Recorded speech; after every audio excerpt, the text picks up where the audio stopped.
읽어봤을까요? 어떻게 해야 될지 지금 읽어 뭐 한대? 그냥 이분이 이제 취업 목적으로 하시는 분들은 네, 요양원이나 이런 취업 목적이 있으시면 하신다고. 아 자격증 가지고 취업을 할 수 있구나. 그쵸. 이것보다는 1급이 더 나가는.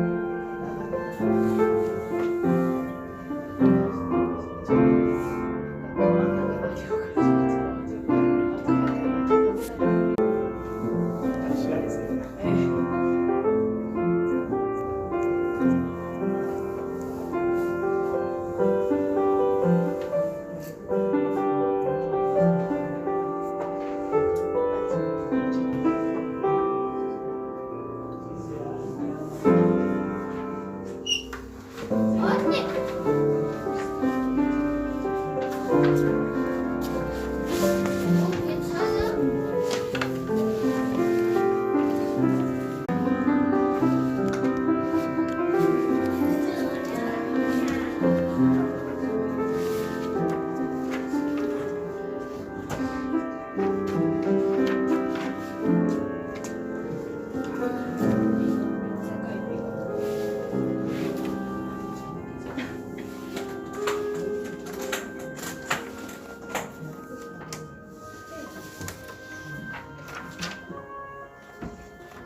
네, 안녕하세요. 반갑습니다. 예, 방금 인사하셨지만 한 번 더 함께 앞뒤적으로 좀 인사하면서 나가겠습니다. 잘 오셨습니다. 네, 잘 오셨습니다. 네, 오늘도 주님께 가까이 나아가는 귀한 시간이 되기를 원하면서 함께 찬양 고백하면서 주님 앞에 함께 나아가겠습니다.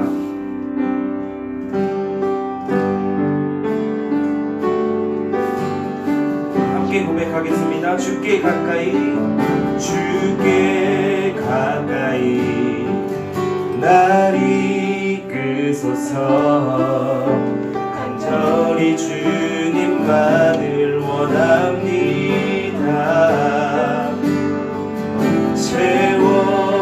채워주소서. 주의 사랑을 진정한 찬양 드릴 수 있도록 주께 가까이, 주께 가까이 날 이끄소서. 간절히 주님만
적에 내 맘이 아픈 적에 그 위로 내시며 나 외로울 때 좋은 친구라 주는 천사 밑에 백합 빛나는 새벽별 이 땅 위에 비길 것이여 내 맘의 모든 염려 맘의 모든 염려 이 세상 되어라도 주님 항상 같이 하여 주시고 시험을 당할 때에 악마에게 교훈 즉시 물리친 사나를 숨기네 온 세상 날 걸어도 주 예수 안 걸어 끝까지 나를 돌아보시니 주는 천사 밑에 백합 빛나는 새벽별 이 땅 위에 비길 것이 없도다 내 맘을 하여서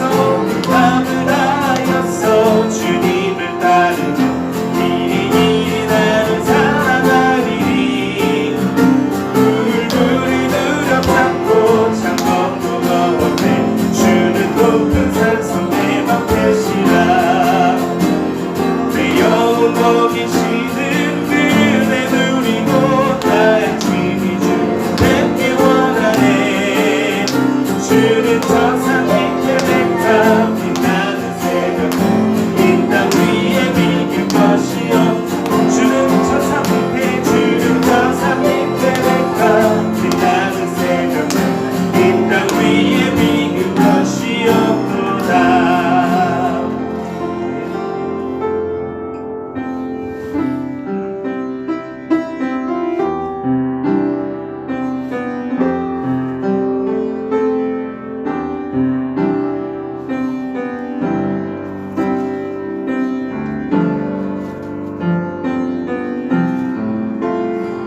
주 예수보다 더 귀한 것은 없네 이 세상 부귀와 바꿀 수 없네 영주를 내내신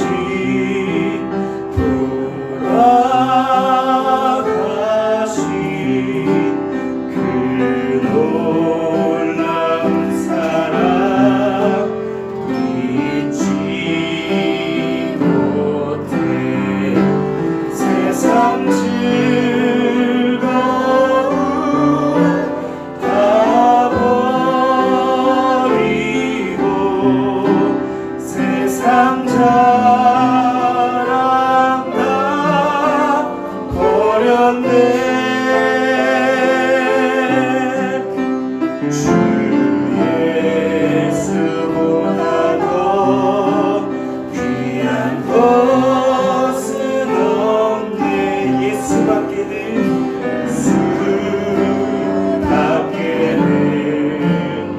없네 주 예수보다 더 주 예수보다 더 귀한 것은 없네 이 세상 명예와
예배를 놓고 기도드리며 나아가겠습니다. 주님, 오늘도 주님만을 찾는 귀한 시간이 되게 하여 주시옵소서. 주님만을 찾는 외로운 시간이 되게 하여 주시옵소서. 주님,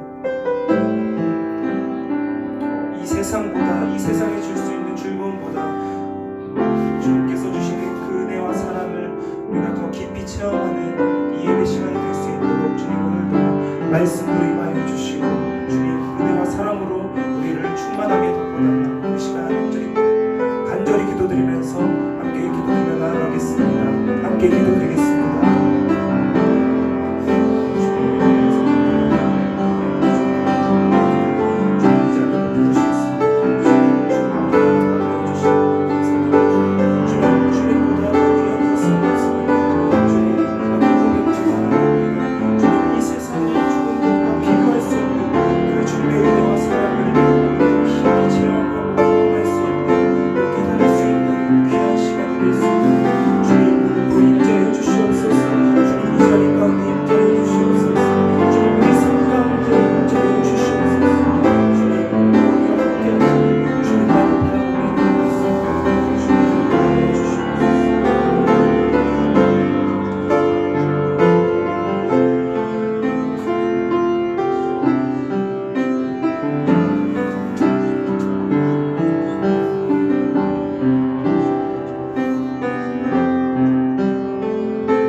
사랑과 은혜가 풍성하신 하나님 아빠 아버지, 하나님의 사랑을 입은 자녀들 오늘 이 시간 이 자리에 모아주시고 하나님 아빠 아버지라고 부르며 서로를 형제 자매라고 부르며 함께 만나고 예배하게 하여 주시니 고맙고 감사합니다.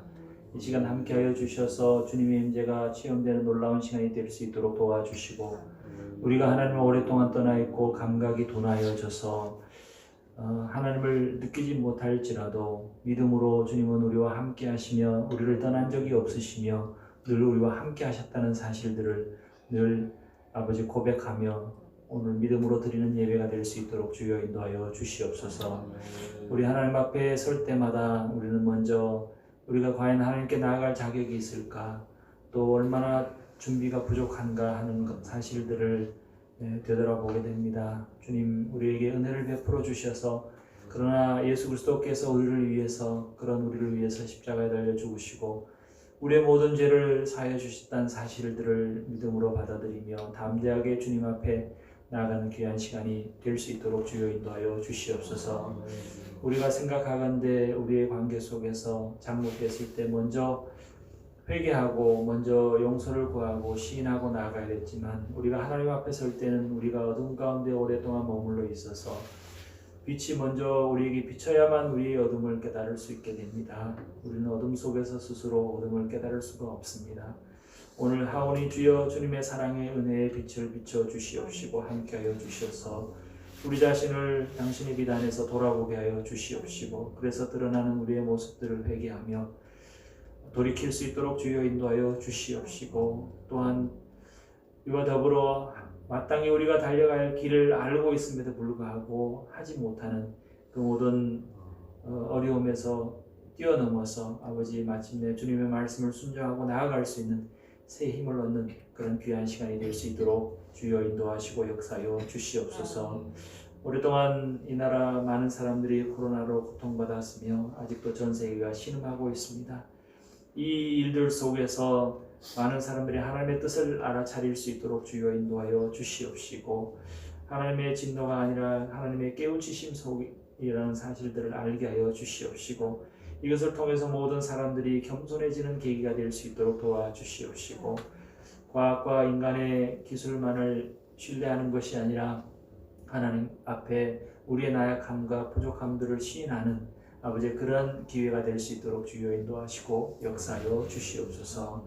하나님의 자비하심 속에 우리 교회와 성도들에게 은혜를 베풀어 주셔서 이런 시대에 또 고통받는 사람들의 마음을 함께하는 저희들이 되게 하여 주시옵시고 그런 현실에 함께하는 우리가 될 수 있도록 인도하여 주시옵소서. 우리 자신만 잘 살고 살아남는 것에 골몰하는 사람들이 아니라 아버지 죽음을 두려워하지 않고 우리의 손해를 두려워하지 않고 주님의 사랑을 계속해서 실천할 수 있는 어려운 상황 가운데서 내 땅을 내어줄 수 있는 아버지 그런 성도들의 삶이 될 수 있도록 은혜 가운데 인도하시고 역사하여 주시옵소서.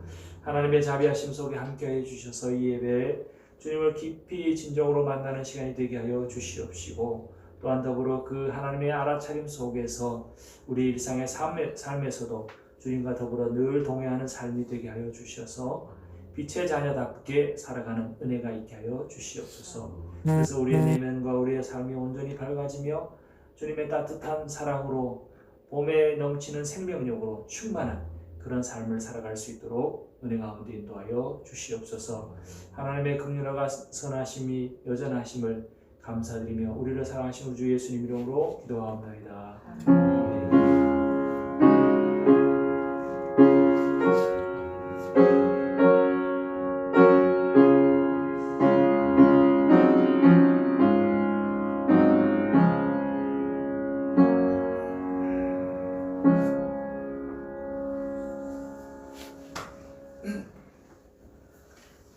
오늘 예배 나오신 여러분 환영합니다.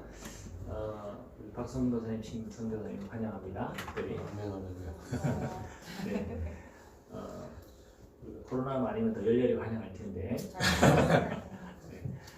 반갑습니다. 나중에 캄보디아 뭐 코로나 어떻게 되는지 얘기를 듣도록 하고요. 여러분 서로 잘 이렇게 거리를 두라고 잘 모르는데. 우리 이영호 집사님 항암 치료 새로 시작하셨는데 여기서 기도 좀 해주시길 부탁드리고요. 그다음에 지난번에 말씀드렸다시피 대구에 우리 그 봉사하러 간 이지아 간호사 우리 자매 잘 돌아왔고 건강하게 자가격리 중에 있습니다. 그래서 그 모든 가정들을 잘 이제 회복할 수 있도록 기도해 주시고 그 외에도 뭐 크고 작은 일들이 성도 안에 있는데. 위해서 서로 기도 가운데 기여해 주시면 고맙겠습니다. 그래서 좋아하는 사람들은 떨어져 있다 만나면 더 반갑고 더 사랑이 깊어지잖아요. 우리가 그랬으면 좋겠어요. 두고 봅시다. 우리 어려운 시대에 더 그리워하고 더 보고 싶고 그런 관계가 됐으면 좋겠습니다. 그렇죠? 네. 우리 여러분에게 하나님의 지켜주심과 평안이 있기를 바라고요. 오늘 우리에게 주시는 하나님의 말씀 함께 보겠습니다. 요한복음 4장 19절에서 26절 말씀입니다. 요한복음 4장 19절에서 26절 말씀인데요. 신약성경 148면에 있습니다.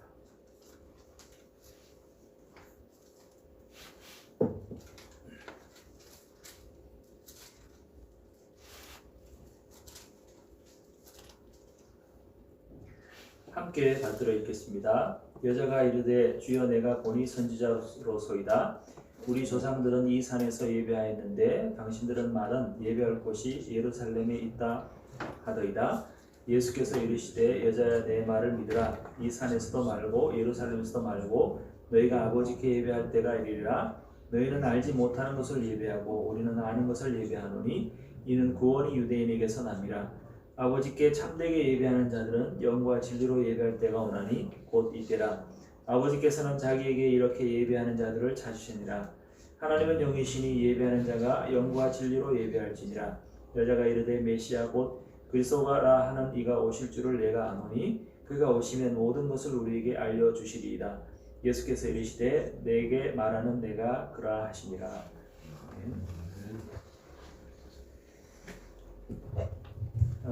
한 사람의 직업을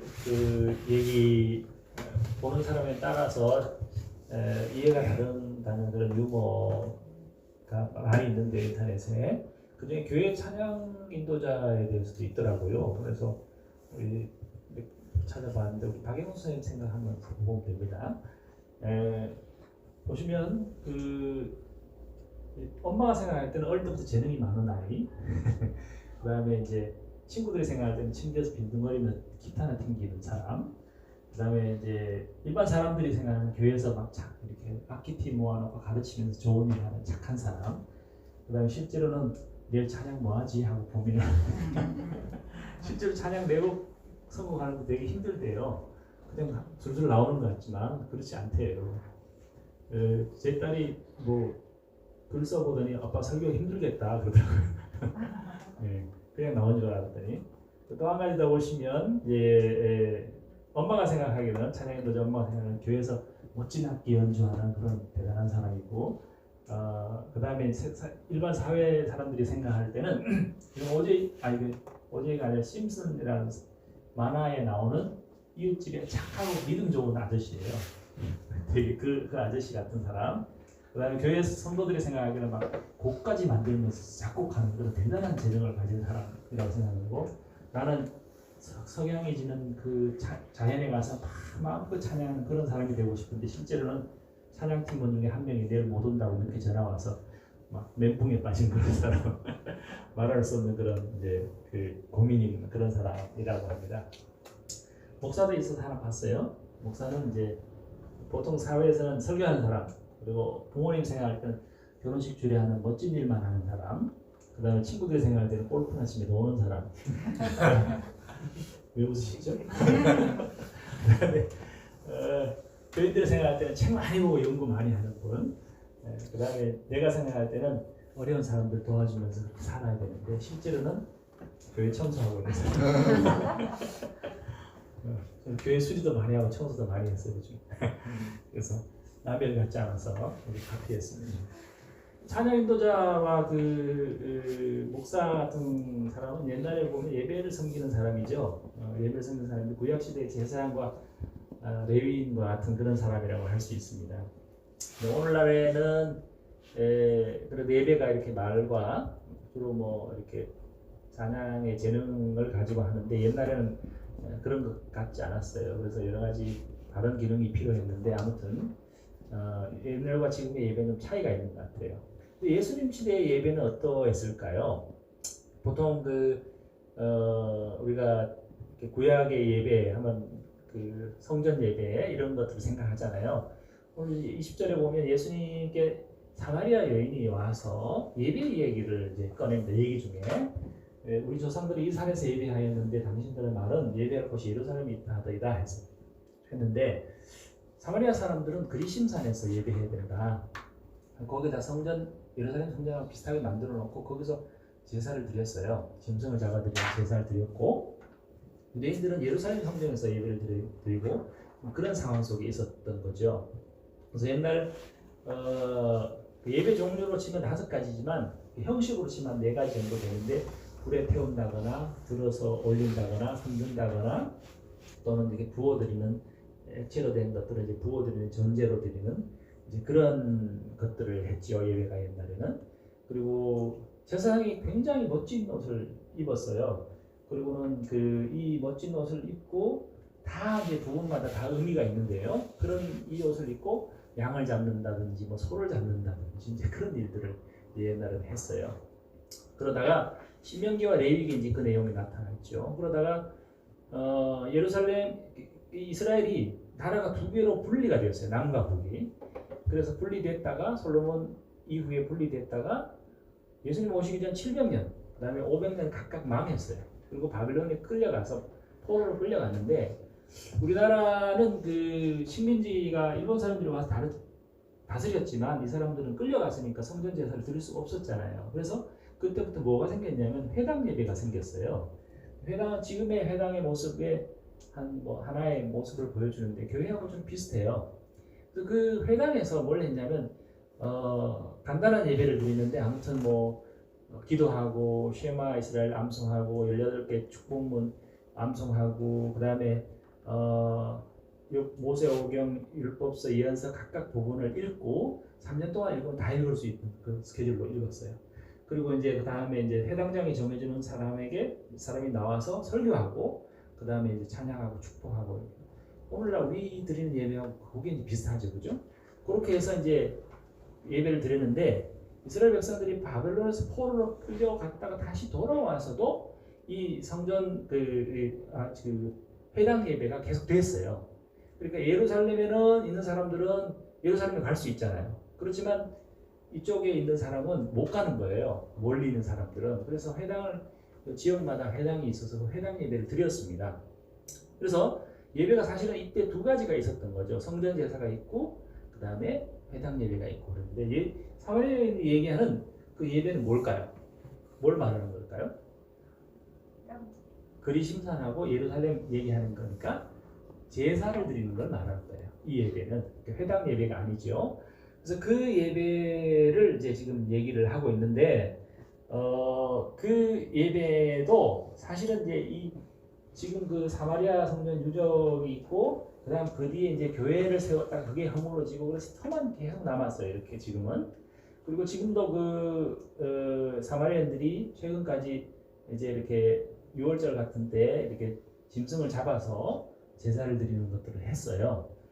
그래서 이제 이런 모습들이 있었는데 그 예수님 당시에는 이미 유대인들이 예수님 오시기 전 한 100년 정도 이전에 이 사마리아에 쳐들어와 가지고 사마리아 성전을 파괴했어요.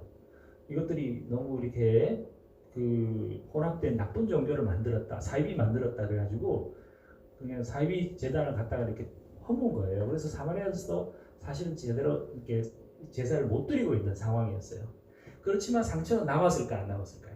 사마리아인들에게 깊은 그 예배라는 게 그들의 삶의 아주 핵심이고 중심인데 자존심이고 그런데 거기로 와서 파괴했으니까 굉장히 그 감정이 골이 깊었을 거예요. 그래서 이제 그런 얘기까지는 안 하지만 어쨌든 이 사마리아 여인이 얘기한 그리심산과 예루살렘 성전과의 그 이야기는 그런 깊은 의미를 가지고 있어요. 근데 예수님께서 그에 대한 대답을 뭐라고 하셨냐면은 오늘 그 대답을 22절에 이 두 논쟁, 예루살렘이냐 사마리아냐, 예루살렘이냐 그리심산이냐에 대한 대답은 22절에 유대인이다. 다시 말해서 예루살렘 성전이 맞다. 이렇게 이제 대답을 하셨어요. 첫 번째 대답은 그건데 그렇지만 실제로는 둘 다 진짜 참된 예배는 아니다. 그렇게 말씀해요. 결론은 그게 조금 더 정답에 가까워. 그렇지만 완전히 정답은 아니야. 이렇게 말씀하시는 거예요. 제가 한 열흘 전에 명품 시계를 선물 받은 적이 있어요. 태그 호이라는 그 유명한 시계인데 중국산 짝퉁이었어요. 그래서 얼마 못 가서 이렇게 멈춰버렸어요. 그래서 버려버렸는데 제가 나중에 알고 봤더니 중국산 짝퉁도 비싼 짝퉁은 잘 간다 보더라고요. 그렇죠? 네, 굉장히 오래 가고 이 껍질도 벗기지 않고 그런데요. 근데 아주 싼 건 금방 고장이 나는데 아마 그분이 누구라고 알만한 제가 얘기하면 알만한 분이에요. 유명한 사람인데 신문에다 글도 쓰고 책도 내는 그런 사람이 나한테 선물을 그런 걸 해가지고 그래가지고 했는데 그 예루살렘 성전, 사마리아 성전은 사실은 짝퉁이라는 거예요. 근데 뭐가 더 짝퉁이냐? 사마리아 성전이 더 짝퉁이고 예루살렘 성전도 사실은 짝퉁이라는 거예요. 근데 여기서 주의할 것은 짝퉁이라고 하면 그럼 하나님 왜 구약의 성전 제사를 가르쳤냐? 그게 아니잖아요. 중국산 시계도 요즘 시간은 맞아요, 안 맞아요? 요즘 시간은 맞아요. 그런 것처럼 어떤 기능이 있어요. 그렇지만 진짜 예배에 비해서는 그건 짝퉁 수준이다. 모조품에 불과하다는 거예요. 그러니까 저는 중국산 비싼 모조품이라도 있으면 좋겠어요. 그것도 괜찮잖아요, 그죠? 그렇지만 진짜 차고 다니는 건 좀 아닌 것 같아요. 목사가 너무 비싼 걸 차고 다니면 이 은혜가 안 될 것 같아요. 여러분 가난한 사람들을 사랑합시다. 이런 시기가 번쩍번쩍합니다. 몇백만 원짜리 막 손에서 이게 아닌 것 같아요. 그런데 이제 스타일이 좋은 짝퉁은 이제 괜찮겠다 싶은데 그렇지만 예루살렘 성전도 마찬가지로 사실은 짝퉁이에요. 그 진짜는 뭐냐? 참된 예배, 온전한 예배, 그 예배가 뭐냐? 예수님이 지금 이제 말씀하시는 거예요. 참된 예배, 올바른 예배는 23절, 24절 말씀에 나오는데 함께 읽어보겠습니다. 아버지께 참되게 예배하는 자들은 영과 진리로 예배할 때가 오나니 곧 이때라. 아버지께서는 자기에게 이렇게 예배하는 자들을 찾으시니라. 하나님의 영이시니 예배하는 자가 영과 진리로 예배할지니라. 아멘. 23절에 참되게 예배가 나오고 23절, 24절에 진리로 예배라는 말씀이 나오죠. 이것은 모두 올바른 진짜의 의미를 가지고 있어요. 그래서 올바른 예배, 진짜 예배는 뭐냐? 첫 번째는 예수님 말씀하시는 진짜 예배는 장소가 아니라 시간이라는 거예요. 여기 보면 예수님께서 20절에 그 사마리아 여인은 예배할 곳을 말하고 있어요. 예배할 곳이 라고 하는 장소죠. 근데 예수님은 21절에 뭐라고 하냐면 예배할 때가 이르리라 그랬어요. 때는 뭐예요? 시간이에요, 장소예요? 시간이죠. 장소를 얘기했는데 아니다, 시간이다 이렇게 말씀하신 거예요. 너희들은 장소 갖고 자꾸 그러는데 그거 아니야, 시간이야 이렇게 말씀하신 거예요. 그럼 어떤 때를 말하는 걸까요? 안식일 같은 그런 시간, 뭐 주일날 11시 이걸까요? 아버지께 참되게 예배하는 자들은 영과 진리로 예배할 때가 오늘 곧 이때라 하셨어요. 23절에 이때 그러면 예수님이 하나님의 아들이니까 이때랑 같이 예배드리자 이게 아니고 그 예수님이 오신 그때를 말하는 거예요. 예수님이 오셔서 이제 성육신 하시고 십자가에 달리시고 죽으셨다가 부활하신, 그러면 그때가 지나면 하나님과 더 깊은 만남을 가지는 그런 참된 예배가 가능하게 되는 거예요. 요한복음 2장에 보면 예수님이 성전에서 장사치들을 내어 쫓으신 다음에 마지막에 하시는 말씀이 뭐라고 했냐면 너희가 이 성전을 홀라 내가 사흘 동안에 일으키리라 하셨어요. 여기서 이 성전은 뭘 가리키죠? 이 성전은 예수님을 가리키는 거예요. 예수님을 죽여라. 그러면 3일 만에 다시 부활한다. 그런 뜻이에요. 그러면 예수님께서 이 성전, 그 성전이라는 것이 하나님을 만나는 거잖아요. 성전이라는 건 제일 좋은 기능을 하는 건 뭐냐면 하나님을 만나는 장소예요. 그렇죠? 그리고 예배는 하나님을 만나는 방식인데 성전과 안식일은 하나님을 만나는 시간과 장소예요. 그런데 하나님을 만나는 그 장소가 성전에 국한되어 있었어요. 옛날에는. 그러니까 아주 작은, 여러분 집에 화장실에 난 그 작은 창문 같은 그런 작은 장소예요. 작은 장소인데 이제 예수님이 죽으시고 부활하신 다음에는 그 문이, 대문이 활짝 열려서 이제는 온전히 하나님을 만날 수 있고 경험할 수 있는 그런 것이 된다는 거예요. 물론 그 전에도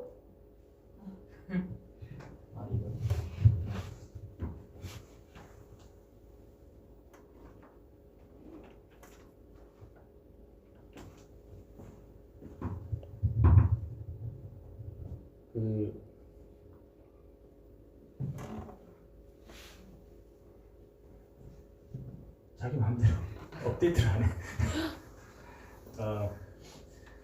당황스러운 일이. 이렇게 해서 이제 지금 전자기기에 의지하면 안 돼요. 하나님만 의지해야지. 그래서 어디까지 했죠? 당황해서. 예수님 오신 다음에 이제 주님을 더 깊이 그리고 더 온전히 만날 수 있는 그런 때가 활짝 열린 거예요. 그래서 여러분들에게 여러 번 말씀드리지만 성전 건축이라는 것은 예배당을 짓는 거하고는 달라요. 이건 성전 건축이 아니고 성전 건물이 아니죠. 하나님을 아빠 아버지라고 부르는 사람들이 모이는 모임이 성전이라고 할 수 있는 거예요. 그래서 우리가 성전을 건축한다 그러면 한 사람을 하나님께 가까이 데려가는 거죠. 그리고 우리 공동체를 섬기는 거, 공동체를 세우는 거, 이게 성전을 세우는 거예요. 성전 건축이에요, 이게. 근데 이거 되게 중요한 건데 그걸 잘 모르는 사람들은 자꾸 장소에 집착해요. 장소, 그 건물에 집착하게 되는 거죠. 그래서 그게 눈에 보이니까, 뭔가 실체니까, 만질 수 있으니까 그걸 더 이렇게 생각하는데 사실은 그게 아니에요. 그래서 하나님을 사랑하고 이웃을 사랑하게 하는 것이 성전 건축이라고, 진짜 성전 건축이라고 할 수 있는데요. 그것이 이제 중요하고요. 두 번째는 진짜 예배라는 건 뭐냐면은 성령 충만한 예배입니다. 성령 충만한 예배. 오늘 23절, 24절에 말씀하시는 영. 그러니까 아버지께 참되게 예배하는 자들은 영과 진리로 예배할 때가 오나니 했고요. 24절에 하나님은 영이시니 예배한 자가 영과 진리로 예배할지라 했는데 이 영은 성령을 가리켜요. 인간의 영혼, 인간의 정신 이런 걸 말하는 게 아니에요. 그래서 하나님의 성령이 이끌어 가시는 예배가 참된 예배가 된다 이런 뜻이에요. 그럼 하나님의 영이신 성령이 누구시냐? 많은 얘기를 우리가 할 수 있지만 오늘 본문에서 그것을 이제 이렇게 우리가 찾아보고 연결해 본다면 이렇게 이해할 수 있어요. 예수님은 이 23절에서 하나님을 뭐라고 불리냐면 아버지께서는 하면서 하나님을 두 번 아버지라고 언급하셨어요. 이것이 성령으로 인도받는 거예요. 그러니까 기도하실 때 예수님은 하나님을 뭐라고 불렀죠? 아빠라고 불렀어요. 아빠. 성령 충만하면 어떻게 되냐면 하나님을 아빠라고 부르는 거예요. 우리가 경험한 아버지 말고요. 전 그 본문에 없는 원고에 없는 내용이지만 청소년 때 자랄 때 이웃집 엄마가 참 우리 엄마보다 더 좋더라고. 이웃집 아빠가 우리 아빠보다 더 좋더라고 청소년 때. 여러분 그런 경험 있죠? 쟤는 좀 복도 많아져. 부모가 저렇게 좋은 부모가 있을까? 그런 생각을 했었어요. 나중에 우리 부모님 존경하게 됐지만. 근데 우리 육신의 부모님 말고 진짜 좋은 아빠 이렇게 생각하시면 돼요. 그러니까 하나님 그런 분이에요. 그런 아빠 아버지, 진정한 아빠 아버지라는 거죠. 그렇게 하나님을 친밀하게 신뢰를 가지고 부르는 그것이 성령 충만할 거예요. 사마리아 여인에게서는 하나님을 아빠라고 부른 적이 있을까요? 없을까요? 아마 없었을 것 같아요. 하나님은 높으신 분, 하나님 힘이 있는 분, 또는 무서운 분 그런 분이었지만 친밀한 사랑을 나누지는 못했던 것 같아요. 아마 그랬다면 이런 삶을 살지는 않았을 것이죠. 예수님께서는 하나님을 아빠 아버지라고 부르시는 것처럼 성령님은 우리를 어떻게 부르시냐면 하나님을 아빠 아버지라고 부르게 하시는 거예요.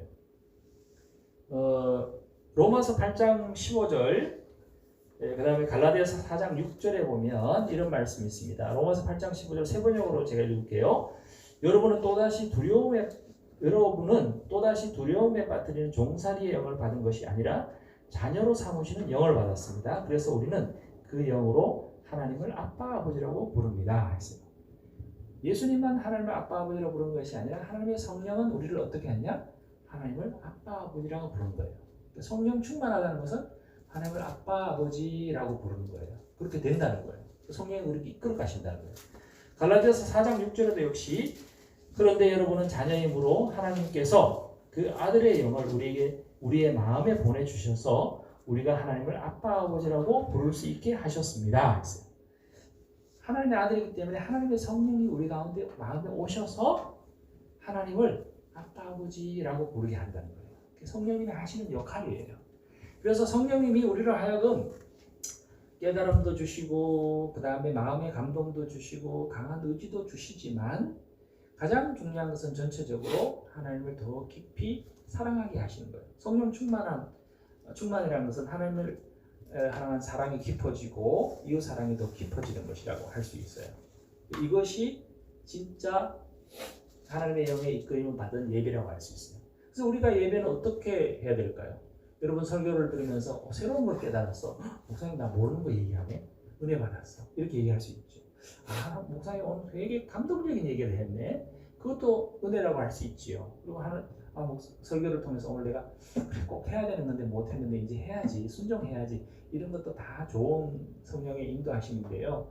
가장 중요하고 핵심이 되는 것은 결국은 하나님의 아빠 아버지라고 부르면서 하나님과의 깊은 만남으로 가는 거예요. 이것을 추구하셔야 돼요. 만남을 추구하는 거예요. 지식도 아니고 우주도 아니고 감정도 아닌 거예요.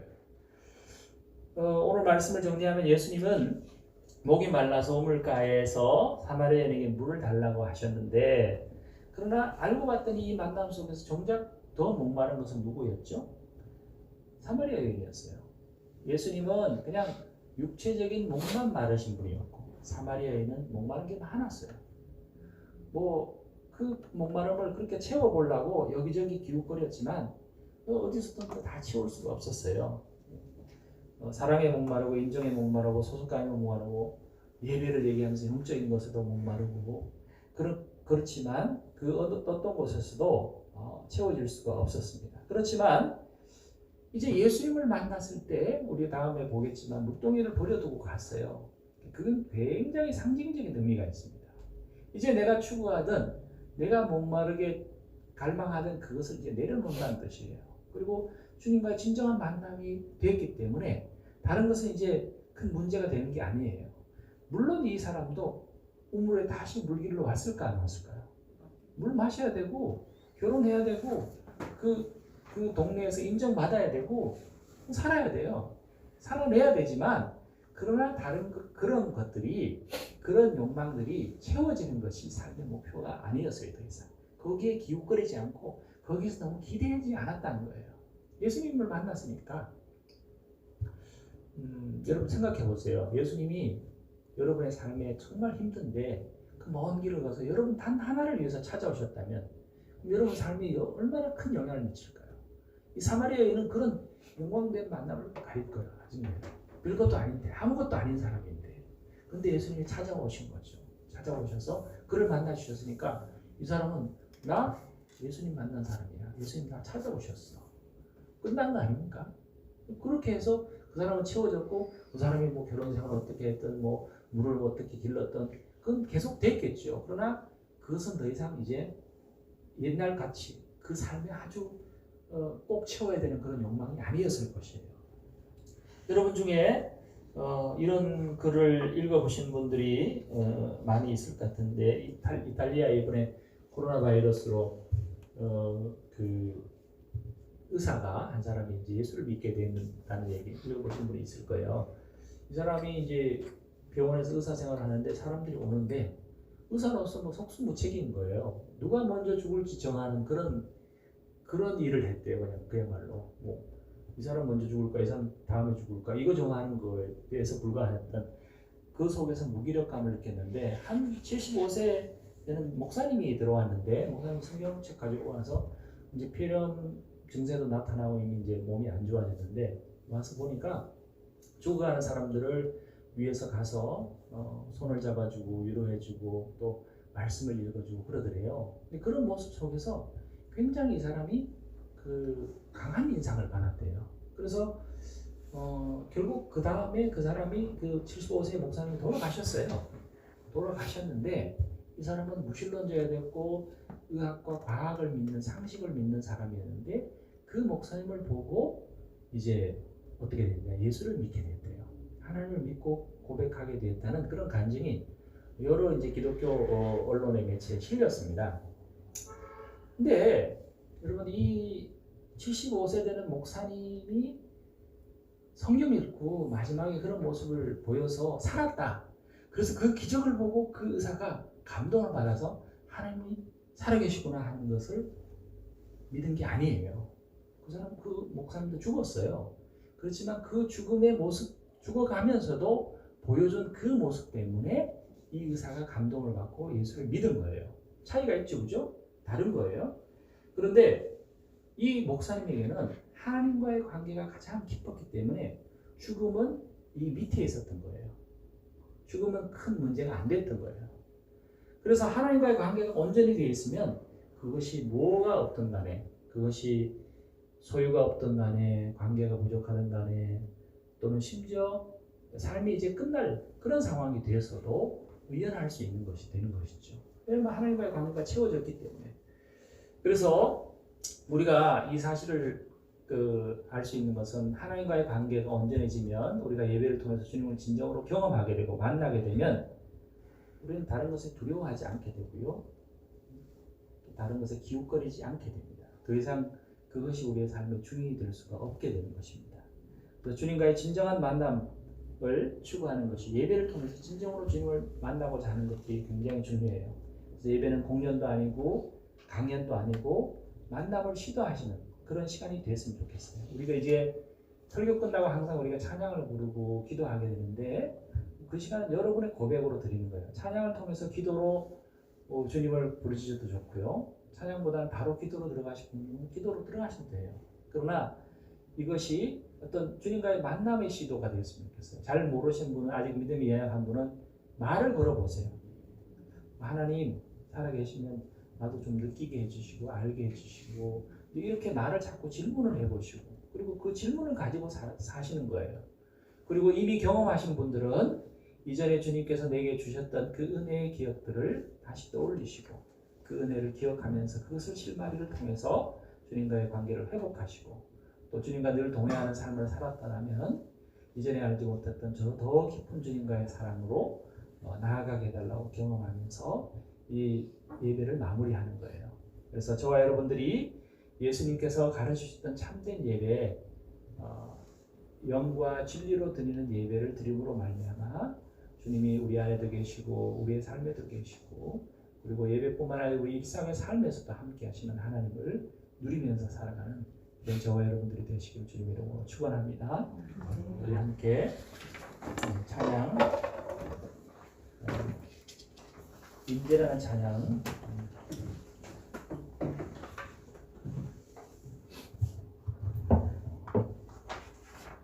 오늘 주보에다 복사를 안 해가지고 아침 커피도 드시고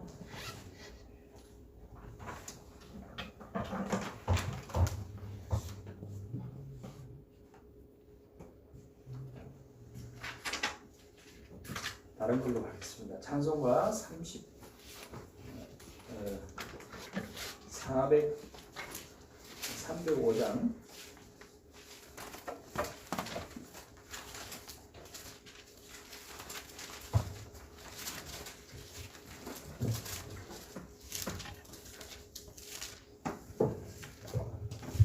찬송가 305장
그 사랑으로 오늘 우리에게도 우리가 주님을 거절하고 주님을 무관심하고 많은 또 죄악 가운데 심지어 있지만 그럼에도 불구하고 주님 우리 찾아와 달라고, 우리를 만나달라고, 우리가 경험하게 해달라고, 주님과 더불어 동행하게 해달라고 우리 함께 하시면서 기도하겠습니다. 하나님 아버지 주님의 크신 사랑을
사랑이 많으신 하나님 아버지, 우물가의 여인은 나름대로의 생각과 삶의 형태를 가지고 있었지만 그 어떤 것도 그녀를 만족시킬 수 없으며 그녀를 자유케 할 수 없고 행복하게 할 수 없었습니다. 그러나 그런 가장 절박한 그리고 가장 경계선에 있는 그 사람을 주님이 직접 찾아와 주시고 놀라운 진리를 계시하여 주셨습니다. 우리도 은혜를 베풀어 주셔서 우리 마음에 찾아와 주시고 우리가 당신을 향한 거부와 심지어 반항까지 있고 무관심들이 있지만 그 모든 것을 뛰어넘어서 찾아와 주시고 우리의 마음에 감동하여 주셔서 딸아 아들아 내가 너를 사랑하고 있다, 내가 너를 기억하고 있다 말씀하여 주시고 그 사랑으로 아버지 우리 인생을 새로워질 수 있도록 주여 인도하여 주시옵소서. 그래서 주님과의 깊은 사랑으로 만족함을 얻게 하여 주시옵시고 아버지 더 이상 나에게 채워줄 수 없는 사람들에게 그것을 달라고 헛되이 구하는 그런 일들을 하지 않도록 주여 인도하여 주시옵소서. 하나님의 크신 긍휼하심 속에 함께하여 주셔서 주님의 임재 가운데 우리의 마음이 천국이 되게 하여 주시옵고 하늘나라의 사랑의 감동으로 충만함이 있게 하여 주셔서 다른 모든 삶을 넉넉하게 살아갈 수 있도록 도와주시옵고 아버지 이제는 갈망하고 채우는 인생이 아니라 변화되어서 나누어주고 베풀며 섬기는 그런 인생이 되게 하시고 예수 그리스도의 참된 증인이 되는 그런 삶을 살아가는 우리 모든 사람들이 될 수 있도록 주여 인도하시고 역사하여 주시옵소서. 우리 낮고 낮은 곳에 저 먼 곳에 있던 사마리아인도 찾아가신 주님께서 우리에게도 찾아와 주시고 우리에게도 함께 하시고 언제나 동행하여 주실 것을 믿고 감사드리며 고백하며 우리를 사랑하신 우리 예수님 이름으로 기도합니다. 아멘. 함께 일어나셔서 사도가 38장으로 전합니다.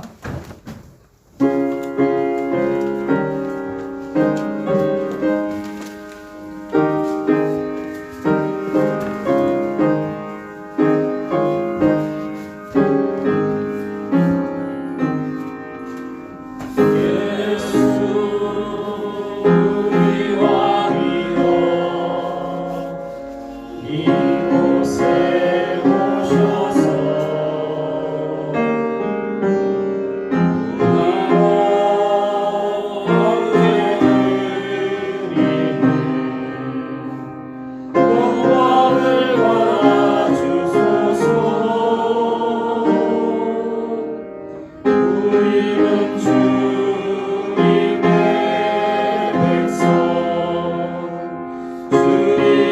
우리 왕이라 왕이신 예수님 오셔서 좌정하사 다스리소서. 예수 우리 주시오. 예수 우리 주시오. 이곳에 오셔서 우리가 주께 드리는 사랑을 받아주소서. 우리는 주님의 종들, 주님은 우리의 주시라. 주 대신 예수님 오셔서 이 찬양을 받아주소서. 기도하겠습니다. 하나님 아버지, 주님 앞에 예물을 드리오니 예물을 기쁘게 받아주시고 또 어렵고 힘든 시대에 믿음으로 빛과 소금으로 살아내려고 하는 그 헌신도 받아주셔서 주님의 자녀답게 아름다운 삶을 살아낼 수 있도록 주여 인도하여 주시옵소서.